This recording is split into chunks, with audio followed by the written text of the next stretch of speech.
So guys, suddenly ನಾವು ರಿಯಾ ಹಾಸ್ಪಿಟಲ್ನ ಮನೆ ಹತ್ರನೇ ಇರೋದಕ್ಕೆ ಬಂದ್ವಿ. ಬಿಕಾಸ್ ನನಗೆ ಸಂಡೇ ಅಂದರೆ ಭಾನುವಾರ ಸ್ವಲ್ಪ ಗಂಟಲು ನೋವು ಜ್ವರ ಇತ್ತು. ಸರಿ ತೋರಿಸ್ಕೊಳ್ಳೋ ಅಂತ ಬಂದರೆ ನೋಡಿದ್ರೆ ಡಾಕ್ಟರ್ ಅಡ್ಮಿಟ್ ಆಗಿಬಿಡು ಅನ್ನೋದಾ. ಅಯ್ಯಪ್ಪ ಯಾಕೆ ಅಂತ ಯೋಚನೆ ಮಾಡಿದ್ರೆ ಗೊತ್ತಾಯಿತು, 102 ಡಿಗ್ರಿ ಫೀವರ್ ಇಟ್ಕೊಂಡಿದ್ದೀನಿ ಗೈಸ್. ನಿಜವಾಗ್ಲೂ ಹೇಳ್ತೀನಿ, ರಾತ್ರಿ ಎಲ್ಲ ಫುಲ್ಲು ಚಳಿ ಜ್ವರ ಬಂದುಬಿಟ್ಟಿತ್ತು. ಆ್ಯಂಡ್ ಗಂಟಲು ಬೇರೆ ನೋವ್ತಿತ್ತು, ಕೋಲ್ಡ್ ಆಗ್ತಿತ್ತು. ಆ್ಯಂಡ್ ನನ್ನ ಮಗ ಬೇರೆ ಸರಿಯಾಗಿ ನಿದ್ದೆ ಕೊಡ್ತಾ ಇರಲಿಲ್ಲ. ಅವ್ನಿಗಿತ್ತು, ಅವ್ನು ಕಮ್ಮಿ ಆಯಿತು. ಸೊ ನೆಕ್ಸ್ಟ್ ನನಗೆ ಬಂತು. ನನ್ನ ಹಸ್ಬೆಂಡ್ಗೂ ಕೂಡ ತುಂಬಾ ಕೋಲ್ಡ್ ಇತ್ತು. ಆ್ಯಂಡ್ ಫೈನಲಿ ಡ್ರಿಪ್ಸ್ ಹಾಕ್ಸಿದ್ರು, ಅಂದರೆ ಪ್ಯಾರಾಸಿಟಮಾಲ್ದು ಡ್ರಿಪ್ಸ್ ಹಾಕಿದ್ರು ಜ್ವರ ಕಮ್ಮಿ ಆಗಲಿಕ್ಕೆ. ಬಿಕಾಸ್ ಅದು ನರ ಒಳಗಡೆ ಹೋದರೆ ಬೇಗನೆ ಜ್ವರ ಕಮ್ಮಿ ಆಗುತ್ತೆ ಅಂತ ಹೇಳಿದ್ರು. So drips ಹಾಕ್ತಾಯಿದ್ದಾರೆ. ತಿನ್ನಲಿಲ್ಲ,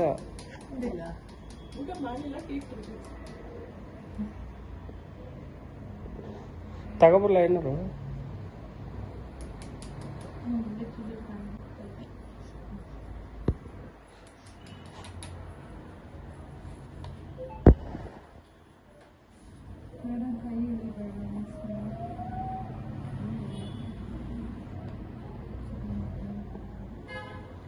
ಬಿಟ್ಟು ಮಮ್ಮಿಗೆ ಹೊಡಿತಾವ್ರಲ್ಲ, ವಾ ಸ್ವಿಚ್ ತವ್ರು ನೋಡಲಿ. ಸೊ ಫೈನಲಿ ಡ್ರಿಪ್ಸ್ ಹಾಕ್ಸಿದ್ರು. ಒಂದು 20-30 ನಿಮಿಷ ಇರಬೇಕು ಅಂತ ಹೇಳಿದ್ರು. ಬೆಳಗ್ಗೆನೇ ಹೋಗಿ ಡಾಕ್ಟರ್ಸ್ ಎಲ್ಲ ಮಾತಾಡಿಬಿಟ್ಟು ಡ್ರಿಪ್ಸ್ ಹಾಕ್ಸ್ಕೊಂಬಂದ್ರಿ. ಅವ್ರು ಹೇಳಿದ್ರು ಥ್ರೋಟ್ ಇನ್ಫೆಕ್ಷನ್ ಆಗೋಗಿದೆ ಅಂತ ಆ್ಯಂಟಿಬಯೋಟಿಕ್ ಏನೋ ಕೊಟ್ಟಿದ್ದಾರೆ. ಆ್ಯಂಡ್ ನೀರಲ್ಲಿ ಡಿಹೈಡ್ರೇಷನ್ ಥರ ಆಗಿದೆ ಅಂದ್ಬಿಟ್ಟು ORS ಏನೋ ಪೌಡ್ರ್ ಕೊಟ್ಟಿದ್ದಾರೆ. ಸೊ ಅದು ತಗೊಂಡು ಮನೆ ಕಡೆ ಬಂದ್ವಿ. ಆ್ಯಂಡ್ ನನ್ನ ಹಸ್ಬೆಂಡ್ ಅಂದರು ಅಮ್ಮನ ಮನೆಗೆ ಹೋಗಿ ರೆಸ್ಟ್ ಮಾಡುವಂತ. ಸೊ ಗೈಸ್, ಗೊತ್ತಿಲ್ಲ. ಸೊ ಇದಕ್ಕೆ ನನಗೆ ಜ್ವರ ಬಂತು. ಸೊ ರಾತ್ರಿ ಲೈಕ್ ಚಳಿ ಮತ್ತು ಜ್ವರ ಬಂತು. ನನ್ನ ಮಗನಿಗೆ ಸ್ವಲ್ಪ ಫೀವರ್ ಇತ್ತು, ಮೇ ಬಿ ಅವನಿಂದ ಬಂದಿದೆ ಅಂತ ಡಾಕ್ಟ್ರೇ ಹೇಳಿದ್ರು. ಸೊ ಆಯಿತು ಅಂದ್ಬಿಟ್ಟು ರಾತ್ರಿ ಫುಲ್ ಜ್ವರ ಇತ್ತು. ಬೆಳಗ್ಗೆ ಕೂಡ ಏನೂ ಆಗಲಿಲ್ಲ. ಹಾಗೂ ಕಷ್ಟಪಟ್ಟು ಬ್ರೇಕ್ಫಾಸ್ಟ್ನ ಪ್ರಿಪೇರ್ ಮಾಡಿದೆ, ಚಪಾತಿ ಮತ್ತು ಚಟ್ನಿ. ಆಮೇಲೆ ಸರಿ ಅಂದ್ಬಿಟ್ಟು ನಾವು ಹಾಸ್ಪಿಟಲ್ಗೆ ಹೋದ್ರಿ. ಅಲ್ಲಿ ಹೋದ್ಮೇಲೆ ಗೊತ್ತಾಯಿತು ಲೈಕ್ 102 ಡಿಗ್ರಿ ಜ್ವರ ಇದೆ ಅಂದ್ಬಿಟ್ಟು. ಸೊ ಅಲ್ಲಿ ಒಂದು ಪ್ಯಾರಾಸಿಟಮಲ್ ಡ್ರಿಪ್ಸ್ ಹಾಕ್ಸ್ತೀನಿ ಅಂತ ಹಾಕಬೇಕು ಅಂತ ಹೇಳಿದ್ರು ಡಾಕ್ಟ್ರು. ಸೊ ಅಲ್ಲಿ ಡ್ರಿಪ್ ಹಾಕಿ ಲೈಕ್ ಒಂದು 20 ನಿಮಿಷ ಡ್ರಿಪ್ ಹಾಕಿ ಈಗ ನಾನು ಅಮ್ಮನ ಮನೆಗೆ ಹೋಗೋಣ ಅಂತ. ಬಿಕಾಸ್ ನನ್ನ ಹಸ್ಬೆಂಡು ಕೂಡ ಪಾಪ ಅವ್ರಿಗೂ ಕೂಡ ಕೆಲಸ, ಅವ್ರಿಗೂ ಕೂಡ ಶೀತ ಆಗೋಗಿದೆ, ನೆಗಡಿ ಆಗೋಗಿದೆ. ಸೊ ಈಗ ಅವ್ರಿಗೆ ಪರವಾಗಿಲ್ಲ, ಅವ್ರ ಕೆಲಸ ರಜಾ. ಈಗ ಲೈಕ್ ರೀಸೆಂಟಾಗಿ ಒಂದು 2-3 ದಿನ ಬೇರೆ ರಜಾ ಹಾಕಿದ್ದೀವಿ. ಸೊ ಮತ್ತೆ ರಜಾ ಅದು ಸ್ವಲ್ಪ ಇವಾಗ. ಸೊ ಅವ್ರಿಗೂ ಕೂಡ ರಜಾ ಇಲ್ಲ. ಆ್ಯಂಡ್ ಡಾಕ್ಟ್ರ್ ಹೇಳಿದ್ರು ಕಂಪ್ಲೀಟ್ ನೀವು ಸ್ವಲ್ಪ ರೆಸ್ಟ್ ಮಾಡಬೇಕು, ನೀರು ಚೆನ್ನಾಗಿ ಕುಡಿಬೇಕು ಅಂತ ಕೆಲವೊಂದು ಟ್ಯಾಬ್ಲೆಟ್ಸ್ ಮತ್ತು ಇದು ಕೊಟ್ಟಿದ್ದಾರೆ, ಲೈಕ್ ಒಂದು ಸ್ಯಾಶೆ ಥರ ನೀರಿಗೆ ಹಾಕೋ ಕುಡಿಯೋದಕ್ಕೆ ಕೊಟ್ಟಿದ್ದಾರೆ. ಸೊ ಅದಕ್ಕೆ ನೀನು ಬೆಟರ್ ಅಮ್ಮನ ಮನೆಗೆ ಹೋಗು, ಸ್ವಲ್ಪ ರೆಸ್ಟ್ ಮಾಡಿ ಬಾ ಅಂತ ಹೇಳಿದ್ರು. ಸೊ ಹಾಗಾಗಿ ಈಗೆಲ್ಲ ಬ್ಯಾಗೆಲ್ಲ ಪ್ಯಾಕ್ ಆಗಿದೆ. ಸೊ ಈಗ ಅಮ್ಮನ ಮನೆಗೆ ಹೋಗೋಣ ಅಂತ ಅಲ್ಲೊಂದು ಸ್ವಲ್ಪ ರೆಸ್ಟ್ ಮಾಡಿ. ನನ್ನ ಮಗ ಅಂತೂ ತುಂಬಾ ತೀಟೆ. ಸೊ ಎಳಮಾತು ಕೇಳೋದಿಲ್ಲ. ಆ್ಯಂಡ್ ಅಲ್ಲಿ ಅಮ್ಮ ನೋಡ್ಕೋತಾರೆ. ಸ್ವಲ್ಪ ನಾನು ರೆಸ್ಟ್ ಮಾಡಿ ಬರೋಣ ಅಂತ ಅಂದ್ಕೊಂಡಿದ್ದೀನಿ. ಆ್ಯಂಡ್ ನೋಡ್ತಾ ಇದ್ದೀರಾ ಫುಲ್ಲು ಇಲ್ಲಿ ನೋಡಿ, ನನ್ನ ಮಗ ಹೊಡೆದಿದ್ದು ಇನ್ನೂ ಹಾಗೆ ಇದೆ ರೆಡ್ಡು. ಸೊ ತುಂಬಾ ಟಯರ್ಡ್ ಆಗ್ತಿದೆ. ಆ್ಯಂಡ್ 102 ಪಾಯಿಂಟ್ ಸಮಥಿಂಗ್ ಏನೋ ಜ್ವರ ಇದೆ ಅಂತ ಹೇಳಿದ್ರು ಡಾಕ್ಟ್ರು. ಸೊ ಈಗ ಸ್ವಲ್ಪ ಸುಸ್ತು ಥರ ಆಗ್ತಿದೆ. ಆ್ಯಂಡ್ ನೋಡೋಣ. ಆ್ಯಂಡ್ ಹೋಗಿ ಅಮ್ಮನ ಮನೇಲಿ ಸ್ವಲ್ಪ ರೆಸ್ಟ್ ಮಾಡಿ ಬರೋಣ. ಸೊ ಹೋಪ್ ಅಮ್ಮನ ಮನೇಲಿ. ಸೊ ಅದಕ್ಕೆ 2-3 ದಿನದಿಂದ ಸರಿಯಾಗಿ ವ್ಲಾಗ್ ಕೂಡ ಹಾಕೋಕ್ಕಾಗ್ತಾಯಿಲ್ಲ. ಸೊ ಊರಿಂದ ಬಂದಮೇಲೆ ಸ್ವಲ್ಪ ಹುಷಾರು ತಪ್ಪಿದ್ದೀವಿ. ನನ್ನ ಮಗಂಗೆ ಕೂಡ ಲೈಕ್ ಮೈಯೆಲ್ಲ ರ್ಯಾಷಸ್ ಬಂದುಬಿಟ್ಟಿದೆ ಗೈಸ್. ಸೊ ಅವನಿಗೆ ಈಗ ಪರವಾಗಿಲ್ಲ. ಅವನು ನೆಗಡಿ ಅಂದರೆ ವಿಪರೀತ ನೆಗಡಿ ಇತ್ತು ಅವನಿಗೆ. ಒಂದು ದಿನಕ್ಕೆ 3-4 ನ್ಯಾಪ್ಕಿನ್ ಆಗ್ತಿತ್ತು. ಸೊ ಅವನಿಗೂ ವಿಪರೀತ ನೆಗಡಿ ಇತ್ತು. ಆ್ಯಂಡ್ ನನ್ನ ಹಸ್ಬೆಂಡ್ಗೂ ಕೂಡ ಬಂತು. ಇನ್ನು ನಾವು ಮಕ್ಕಳನ್ನ ಇಟ್ಕೊಂಡಿದ್ರೆ ಇರೋಕ್ಕಾಗುತ್ತಾ, ಇನ್ನು ನಾವೇ ನೋಡ್ಕೋಬೇಕು. ಸೊ ಅದರಿಂದ ವೈರಲ್ ಫೀವರ್ ಬಂದಿದೆ ಅವನಿಗೆ. ಇವಾಗ ಪರವಾಗಿಲ್ಲ, ರ್ಯಾಷಸ್ ಕ್ರೀಮ್ ಹಚ್ತಾ ಇದ್ದೀನಿ. ಆ್ಯಂಡ್ ಸೊ ಈಗ ಅವನು ಓಕೆ. ನನ್ನ ಹಸ್ಬೆಂಡ್ ಸ್ವಲ್ಪ ನೆಗಡಿ ಇದೆ. ಆ್ಯಂಡ್ ನನಗೆ ಇವಾಗ ಸ್ವಲ್ಪ ನಿಜವಾಗ್ಲೂ ನನ್ನ ವಾಯ್ಸೇ ನಿಮ್ಗೆ ಗೊತ್ತಾಗ್ತಿದೆ ಅನಿಸುತ್ತೆ. ಸೊ ತುಂಬಾ ಟಯರ್ಡ್ ಆಗೋಗಿದ್ದೀನಿ. ಆ್ಯಂಡ್ ನೋಡೋಣ, ರೆಸ್ಟ್ ಮಾಡಿ ಅಮ್ಮನ ಮನೇಲಿ ಹೋಗಿ ರೆಸ್ಟ್ ಮಾಡಿ ಬರ್ತೀನಿ. ಆ್ಯಂಡ್ ನಾನು ಸುಮ್ಮನೆ ಅಂತಿದ್ದೆ ಅಮ್ಮನ ಮನೆಗೆ ಹೋಗ್ಬೇಕಂತ. ಬಟ್ ಈಗ ನೋಡ್ರೆ ರಿಯಲಾಗಿ ಈ ಥರ ಆಗೋಯ್ತು.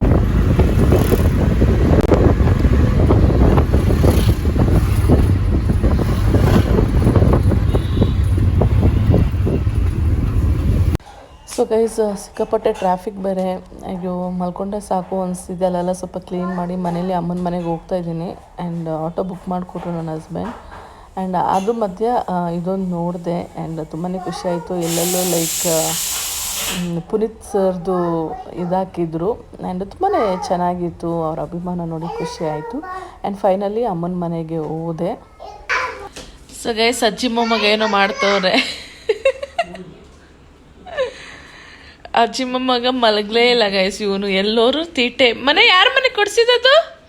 ಯಾರು ಕೊಡ್ಸಿದದು? ಯಾರು ಅಜ್ಜಿ ಕೊಡಿಸ್ದ ಬುಜ್ಜಿ ಕೊಡಿಸಿದ? ಯಾರಮ್ಮ ಕೊಡಿಸಿದ್ದು? ಅದು ಫುಲ್ಲು ಆಟ ಆಗೋಗಿದೆ. ಕಣ್ಣಿಗೆ ಬಿಡ್ಬೇಡಮ್ಮಮ್ಮ, ಮೇಲೆ ಬಿಡ್ರಿ.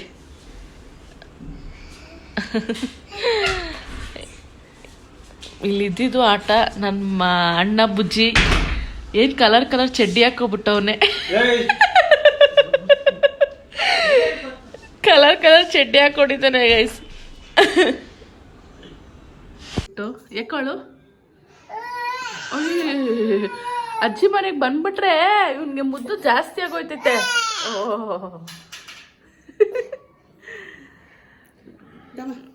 ಬಾ ಕೂಚು.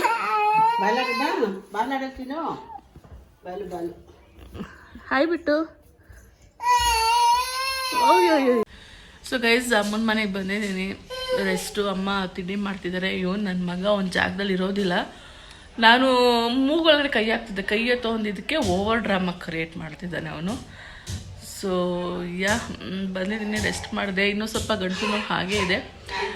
ಸೊ ನಿಮಗೆ ಗಂಟು ನೋವಿಗೆ ಏನಾದರೂ ಹೋಮ್ ಮೇಡ್ ಲೈಕ್ ರೆಮಿಡಿ ಏನಾದರೂ ಗೊತ್ತಿಲ್ಲ ದಯವಿಟ್ಟು ನನಗೆ ಕಮೆಂಟ್ ಮಾಡಿ. ಸೊ ನಾನು ಟ್ರೈ ಮಾಡ್ತೀನಿ. ಇಲ್ಲಲ್ಲೋ ಸಿಕ್ಕಾಪಟ್ಟೆ ಪೇಯ್ನ್ ಇದೆ, ಜ್ವರ ಇಲ್ಲ, ಪೇಯ್ನಿಂದ ಸ್ವಲ್ಪ ಜ್ವರ ಬರ್ತಿದೆ ಆ್ಯಂಡ್ ಸ್ವಲ್ಪ ಬಾಡಿ ಪೇಯ್ನ್ ಇದೆ. ಸೊ ನೋಡೋಣ. ಮೆಡಿಸಿನ್ಸ್ ಕೊಟ್ಟಿದ್ದಾರೆ, ಸೊ ತೊಗೋತಾ ಇದ್ದೀನಿ. ನೋಡಿ ಎಂಜಲ್ ನುಂಗಕ್ಕೂ ತುಂಬಾ ಕಷ್ಟ ಆಗ್ತಿದೆ, ಅಷ್ಟು ಗಂಟ್ಲು ಪೇಯ್ನ್ ಇದೆ. ಸೊ ನಿಮ್ಗೆ ಏನಾದ್ರು ದಯವಿಟ್ಟು ಹೋಮ್ ರೆಮಿಡಿ ಗೊತ್ತಿದ್ರೆ ಹೇಳಿ, ಬೇಗ ಹೋಗ್ಬೋದು. ಸೊ ನಾನು ಟ್ರೈ ಮಾಡ್ತೀನಿ. ಆ್ಯಂಡ್ ಇಲ್ಲೆಲ್ಲ ಪೇಯ್ನ್ ಇದೆ, ತುಂಬಾ ಪೇಯ್ನ್ ಇದೆ. ಆ ಶೀತದ ಗಡ್ಡೆ ಅಂತಲ್ಲ, ಅದು ಸಿಕ್ಕಾಪಟ್ಟೆ ಪೇಯ್ನ್ ಇದೆ. ಸೊ ನೋಡೋಣ. ನಾನು ನಿಮಗೆ ನಾಳೆ ಅಪ್ಡೇಟ್ ಮಾಡ್ತೀನಿ ಹೇಗಿದೆ ನನ್ನ ಹೆಲ್ತ್ ಅಂತ. ಸೊ ಗೈಸ್ ನೀವು ಮನೇಲಿ ಯಾರಿಗೆ ಬಂದಿದ್ರು ಕೂಡ ದಯವಿಟ್ಟು ಮಾಸ್ಕ್ ಹಾಕ್ಕೊಳ್ಳಿ. ಬಿಕಾಸ್ ವೈರಲ್ ಫೀವರ್ ಅಂದರೆ ಒಬ್ಬರಿಂದ ಒಬ್ರಿಗೆ ಬಂದೇ ಬರುತ್ತೆ. ನನ್ನ ಮಗನಿಗೆ ಬಂದಿತ್ತು, ಹಾಗಾಗಿ ನನಗೆ ಬಂತು. ಸೊ ಇನ್ ಫ್ಯೂಚರ್ ನಿಮ್ಮ ಮಕ್ಕಳಿಗೆ ವೈರಲ್ ಇಲ್ಲ ಅಂದ್ರೂ ಕೂಡ ಏನೇ ಜ್ವರ ಇದ್ರೂ ಕೂಡ ಸ್ವಲ್ಪ ಕೇರ್ಫುಲ್ಲಾಗೇ ಇರಿ. ಬಿಕಾಸ್ ಈಗ ಬರೋ ಫೀವರ್ ಬೇಗ ಹೋಗೋದೇ ಇಲ್ಲ. ಈ ಥರ ಗಂಟ್ಲು ಪೇಯ್ನ್ ಇರ್ಬೋದು, ಬಾಡಿ ಪೇಯ್ನ್ ಇರ್ಬೋದು, ತುಂಬಾ ಕಷ್ಟ ಆಗುತ್ತೆ. ಸೊ ಯಾರಿಗಾದ್ರು ನಿಮ್ಮ ಫ್ಯಾಮಿಲಿಯಲ್ಲಿ ಇದ್ದರೆ ದಯವಿಟ್ಟು ಆದಷ್ಟು ದೂರ ಇರಿ, ಮಾಸ್ಕ್ ಹಾಕ್ಕೊಳ್ಳಿ ಇಲ್ಲ ಅಂತಂದರೆ. ಸೊ ಹೋಪ್ ಇಷ್ಟ ಆಯಿತು ಅಂತ ಭಾವಿಸ್ತೀನಿ. ಸೊ ಎಲ್ಲ ಒಂದಿನದಲ್ಲಿ ಸಡನ್ನಾಗಿ ಆಗೋಯ್ತು, ಪೇಯ್ನು ಜ್ವರ ಎಲ್ಲ ಬಂದ್ಬಿಡ್ತು. ಆ್ಯಂಡ್ ಪ್ಲೀಸ್ ನಿಮ್ಮ ಹೆಲ್ತ್ ಕಡೆ ನೀವು ಗಮನ ಕೊಡಿ. ಸೊ ಹೋಪ್ ನಿಮ್ಗೆ ಇಷ್ಟ ಆಯಿತು ಅಂತ ಭಾವಿಸ್ತೀನಿ. Thank you.